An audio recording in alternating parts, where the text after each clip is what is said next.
নমস্কার, আমি শিল্পী সত্যব্রত কর্মকার। আমার একটা নতুন প্রজেক্টে তোমাদের স্বাগত। তো এটা অয়েল পেন্টিংয়ের ওপর করা হচ্ছে। সাধারণত আমি অর্ডারি কাজগুলো যদি পার্টি যদি বলে যে অয়েলে করতে তাহলেই করি, অ্যাক্রিলিকে নিজের জন্য অ্যাক্রিলিকে করি। তো এটা একটা আমার কাছে দুঃসাহসিক মানে শুরুটা। তো এটা বিখ্যাত হেমেন মজুমদারের একটা পেন্টিং, বিখ্যাত পেন্টিং, সেটাকেই কপি করা হবে। তো আমার কাছে কোনো রেফারেন্স ছিল না, তো যে দিয়েছে সেই স্যার আমাকে এটা এই বইটা দিয়েছে, এই বইটা দেখেই করতে বলেছে। তো এই বইয়ের এই ছবিটা মানে মানে যা যা টোন আছে এর মধ্যে সেইটাই রাখতে হবে। তো এই বইটা দেখেই করা হচ্ছে, এই ছবিটা দেখেই করা হচ্ছে। তো আমি চেষ্টা চালাচ্ছি, তো খানিকটা ভয় কমে গেছে। এখন মোটামুটি ছবিটা একটা জায়গায় এসে গেছে, মোটামুটি 50% হয়ে গেছে রং লাগানো। এখনও সেরকম ফিনিশের দিকে যায়নি। তো রংটা একটু টানুক, জানো তো তোমরা যে অয়েলে একদিনে শোকায় না, সময় লাগে, ধৈর্য ধরে ধরে অয়েল করতে হয়। তো এই জন্য তো একটু ওয়েট করতে হচ্ছে। রংটা নিচ্ছে না ক্যানভাসে, একদম যেহেতু মোটা মোটা করে চাপানো হয়েছে, নিচ্ছে না।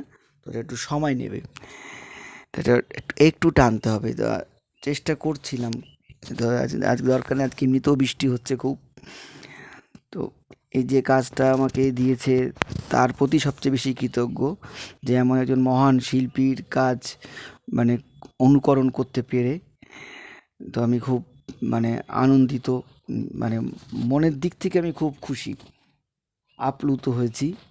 তো এই কাজটা করতে পেরে দেখা কাজটা শেষ হবে, কিন্তু সবটা একটা ভিডিওতে করা যাবে না, সিরিজ ওয়াইজ করতে হবে। তো শেষেও যখন ফিনিশ হবে তখন একটা ভিডিও বানাবো। তো মানুষ তো এখন বেশিক্ষণ ধরে দেখে না ভিডিও, বেশি সময় নেয় না। এত ইউটিউবের মধ্যে তো নানান রকম জিনিসের ঢুকে গেছে কন্টেন্ট। যাই হোক, যে যেমনভাবে করুক, কিন্তু খুব টানা কেউ দেখে না। অনেকে হয়তো পাঠালে দেখে, অনেকে দেখে না।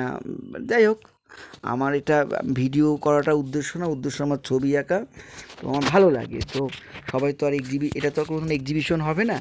তো এইটা এই অনলাইনেই থেকে যাবে এই ছবিটা। এটা তো যাই নিয়ে যাবে, সে ঘরে টানাবে, কি করুক তার ব্যাপার। এটা এক্সিবিশন হবে না। অতএব এটা দেখলে কোনো অসুবিধা নেই, ভিডিও দিলেও কোনো অসুবিধা নেই। আর ছবি যেভাবেই হোক দেখুক লোকে, সবাই যে একদম গ্যালারিতে গিয়ে দেখবে, আমরাও তো নিজেরাও তো শিল্পীরা, সব গ্যালারিতে সবার ছবি দেখতে যাই না, সময়ও হয় না যাওয়া। এখন অনেক সময়ের অনেক দাম, গাড়ি ভাড়া সব মিলিয়ে টিলিয়ে হয় না সব সময়। একাডেমিতে পড়ে থাকলেও তো হবে না, নিজের কাজ করতে হয়। এজন্য আমি ঠিক করেছি, যা যা ছবি আঁকবো, যা যা করব, সামাজিক মাধ্যমে দিয়ে দেবো। তো সামাজিক মাধ্যম হচ্ছে একটা নতুন মাধ্যম, আমি আগেও বলেছি। তো এই জন্য আমার কাজগুলো আমি সবসময় সামাজিক মাধ্যমে দিয়ে দিই। এই যে বইয়ের যে কাজগুলো, আমি অরিজিনাল দেখিনি হেমেন মজুমদারের ছবি, এই ছবিটা দেখিনি। যাই হোক, ভালো লাগছে করে, খুব সুন্দর। যে অয়েল যে খুব একটা কঠিন, অনেকে ভাবে কঠিন না, অয়েল একটা ধৈর্যের জায়গা।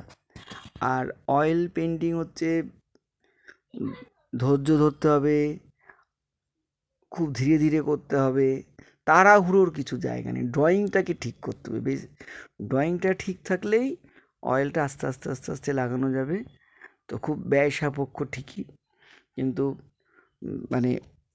এইটার অয়েলের সবচেয়ে অ্যাডভান্টেজ হচ্ছে সময়, শুকাতে সময় নেয়। আর সবথেকে বাজে ডিসঅ্যাডভান্টেজ বলতে পারি, সেটা হচ্ছে অয়েল ফাঙ্গাস পড়ে যায় আমাদের ওয়েদারে। যেহেতু আমাদের এখানে বৃষ্টি হয়, ময়েশ্চার বেশি থাকে, এই জন্য আমরা অয়েল কাজকে আমি অন্তত অ্যাভয়েড করেই চলি। আমি অ্যাক্রিলিক বেশি পছন্দ করি। অ্যাক্রিলিক করতে আমার কাছে বেশি মনে হয় যে তাড়াতাড়ি শুকিয়ে যায়, মানে 1 ঘন্টার মধ্যে অ্যাক্রিলিক শুকিয়ে যায়, সেটা অয়েলের ক্ষেত্রে নয়। তো অয়েল পেন্টিং একটা ধরলে লস। তো অয়েল পেন্টিং যদি ধরা হয় তো 2-3টে একসাথেই করলে সুবিধা, কারণ তাহলে রঙগুলো নষ্ট কম হয়, কিন্তু কিছু করার নেই, 2-3টে তো অর্ডার কেউ দেয় না। এই ধরনের কাজ করে আমি খুব খুশি। তো তোমাদের কেমন লাগছে একটু বলো।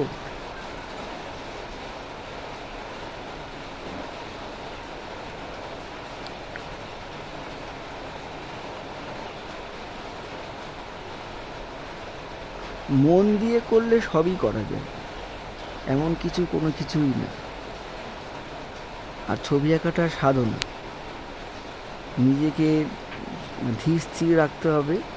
অয়েল পেন্টিং করতে গেলে তাড়াহুড়োর কিছু ব্যাপার নেই, তাড়াহুড়োর ফল ভালো হয় না।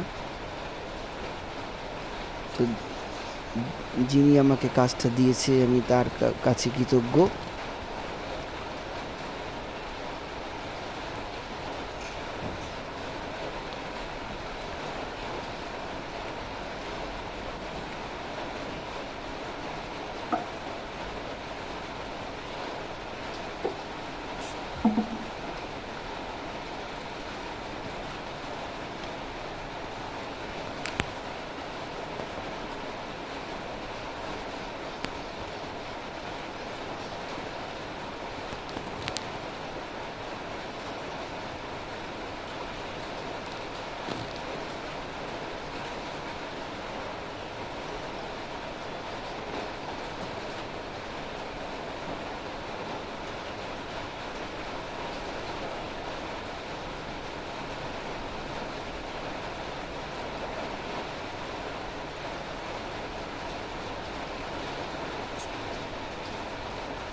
আজকে এমনি সাউন্ডটাকে অফ করে দিয়েছি, কারণ আমার স্টুডিওটা টিনের চাল, তো এত বৃষ্টি হচ্ছে, এত শব্দ, তারপরে পাখির শব্দ, সব মিলিয়ে কিছু শোনা যাচ্ছিল না। তো মানে এই যা বলা হচ্ছে, কথাগুলো রেকর্ডিং হচ্ছে, এটা পরে হচ্ছে, তো মানে হয়তো মুখের সাথে কথাগুলো মিলছে না।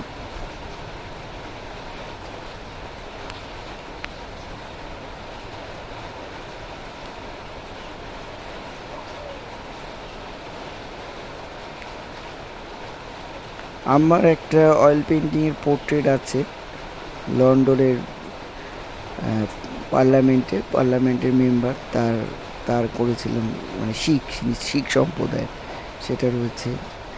পোর্ট্রেট অনেক করেছি অয়েলে। এই ধরনের কাজ মানে হেমেন মজুমদারের পেন্টিং কপি করা সত্যি একটা অভিজ্ঞতা। এমনি করা যেত হয়তো স্টুডেন্ট লাইফে, কিন্তু এই বয়সে শুরু শুরু তো করা যায় না, মানে যেহেতু উনি পেমেন্ট করছে এর জন্য, এই জন্য পেমেন্ট করলে তো জানি সবাই সব কিছু করতে রাজি, আমিও তার বাইরে না।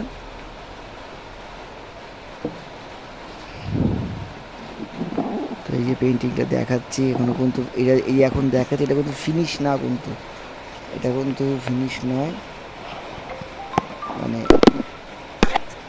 চলছে কাজটা চলছে। কেমন হচ্ছে খুব ইন্টারেস্টিং কাজটা, খুব লাবণ্যময় ছবিটা। যাই হোক, মানে নারী ওপরে করা, আমি এর পক্ষেও না খানিকটা, একটা এই যে ছবিটা, বইটা দেখেই করা। শাড়ির পাড়গুলো বাকি, তবে মদের বোতল না তেলের বোতল বুঝলাম, এটা না দিলেও পারতো, মনে হচ্ছে তেলই হবে, মদ বলা ঠিক না।